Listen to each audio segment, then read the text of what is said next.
निवडणुका सुरू असताना पक्षांनी माझ्यावर जो विश्वास ठेवला आहे की बरीच उलटापालट होत आहे, कोण इकडे पळतंय कोण तिकडे पळतंय, पण पक्षाला हे ठाऊक आहे की आबदळवी कुठेच पळणार नाही, कुठेच जाणार नाही, म्हणून त्यांनी माझ्यावर विश्वास टाकून माझ्यावर ही जबाबदारी दिली आहे।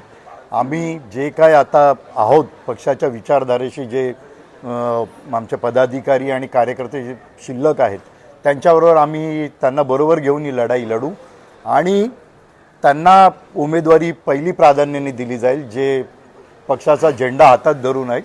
आणि त्याच्यानंतर 23-22 तारखेनंतर बरेचसे नवीन आयाराम येतील, आम्ही त्याचा विचार करू। जर ते आमच्या पक्षाबरोबर कमिटेड राहणार असेल तर आम्ही त्यांनाही त्यांचाही विचार करू आणि त्यांनाही मग संधी देऊ।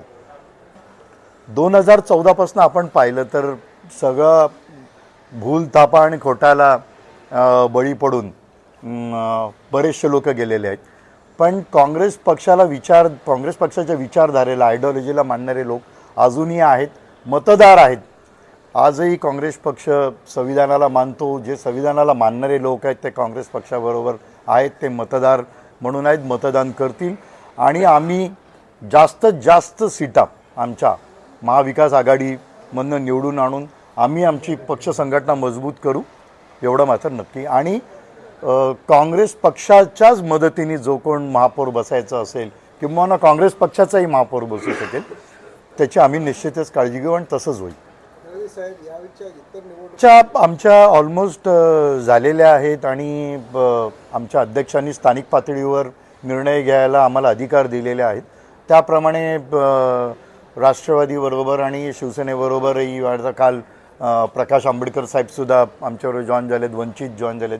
तर आम्ही जे काही लोक जे ह्या केंद्र सरकारच्या आणि महाराष्ट्र सरकारच्या विरोधात आहेत, जे काय ज्या खोट्याला मान्य करत नाहीत ते पक्ष सगळे आमच्या बरोबर येतील आणि आम्ही त्याप्रमाणे सर्वांना एकत्र घेऊन या इलेक्शनला सामोरे जाऊ। पहिलीच निवडणूक आहे की प्रभाग पद्धती ही नव्या मुंबईमध्ये पहिल्यांदाच होऊ घातलेली आहे। मतदारांना आम्ही अलर्ट करतो, आम्ही बॅलेट मशीन्स तयार केलेले आहेत आणि आम्ही त्यांना समजवतो की 4 प्रभाग आहे, तिकडे तुम्ही कशा प्रकारे 4 मतदान करायला पाहिजे, तुम्ही 4 बटणं दाबली तरच मतदानाची संपूर्ण प्रक्रिया पूर्ण होते, अन्यथा ती पूर्ण होत नाही।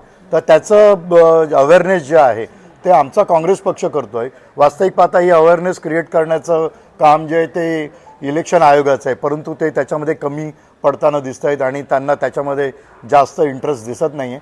पण आम्ही पक्ष म्हणून लोकांमध्ये अवेअरनेस क्रिएट करतो आहे, त्यांना प्रबोधन करतो की तुम्ही कशा प्रकारे आतमध्ये जाऊन काँग्रेस पक्षाच्या चिन्हासमोर बटनावरती दाबून तुम्ही पक्षाला कसं मतदान करता येईल ह्याचं आम्ही अवेअरनेस घेतो।